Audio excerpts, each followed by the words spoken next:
Greetings, ladies and gentlemen. My name is of Joshua Mugisha, and today I want to share with you an inspiring video, an inspiring speech by Professor Rumumba.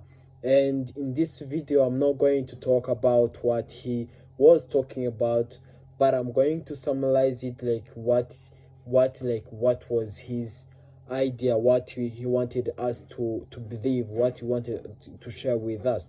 And after we are going to discuss about this video. We're going to identify the rhetorical devices he used in his video. We are going to identify the gaps which we found in his speech.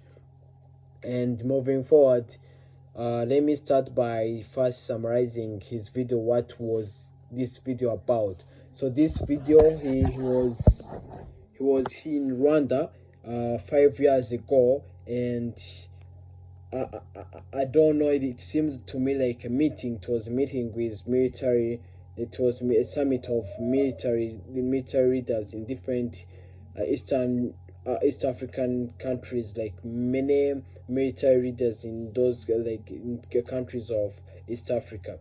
And he was talking about like it's time for Africa to define for herself what democracy means. Here, what he was trying to mean was he was trying to explain that it's time for Africans to move to understand what democracy means and to start using democracy to solve its own problems, to solve its own issues within their countries, and instead of using the ideas from other countries like European countries. And here he started from the time of colonialists, where they embedded the idea that within us, and we grew up using the ideas from our ancestors. And he talked about Kwame Nkrumah, like he was the first African leader to understand the root cause of not for our countries not to develop like how their countries is. And he was talking about how Kwame Nkrumah was trying to motivate, trying to change the mindset of the readers within his time, like within the moment he was luring, like all the readers, like even those readers who were luring by that time, he tried to convince them to drop that mindset and embed with the new mindset of understanding what democracy means. And moving forward, I will go with the rhetorical devices he used in his speech. The first rhetorical devices he used is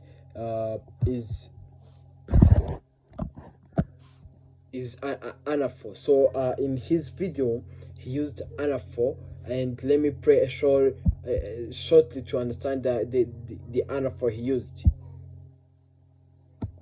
They simply want food on the table. Many people in many African countries simply want to have access to healthcare. Many people simply want good education. Young men and women in Africa simply want opportunities for innovation. So as you can understand, he used an answer for like many people. So he used this more than once to mean that this was like a call for action. This was like another inspiring call of action.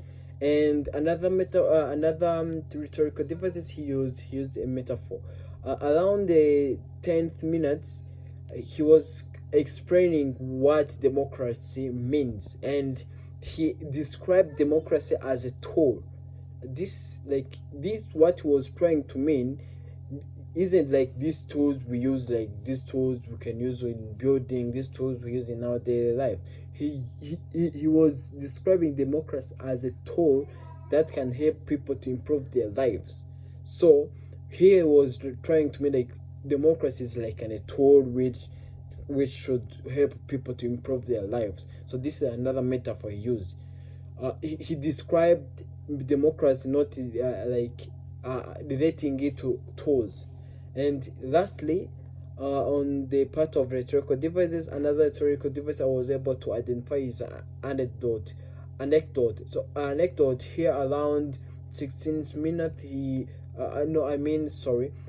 around 18th minute, towards the end of his speech, he shared the story of he shared the story of how recently, by his time, how someone shared a video of South African people. There's some Chinese living there, and they were celebrating the win of elections by the leader of that time. So he talked more about this as a story. He was sharing a story. So this is an anecdote. And moving forward to the last part of our video, there's some gaps which were found in his video. He didn't use this video, some gaps like or maybe delay in words, making them the words more long, but there were some gaps which were identified. For example, like lack of examples. So around 15th minutes, he defined, he wasn't able to give the examples of African countries, like which doesn't have, like, which doesn't use democracy. So he did not be specifically, he was like passing over, not going deeper, providing a clear example, was like passing over. Another gap which was like, it was in limited discussion on challenges. So he highlighted the challenges which Africans have, but uh, he did not go deeply to discuss, like to share more details about those challenges. And lastly, in his speech, I did not hear where youth, like where young generations have a very crucial role to play in his solution, in his recommendation to the suggested to the outline changes he was clarifying, he was proclaiming.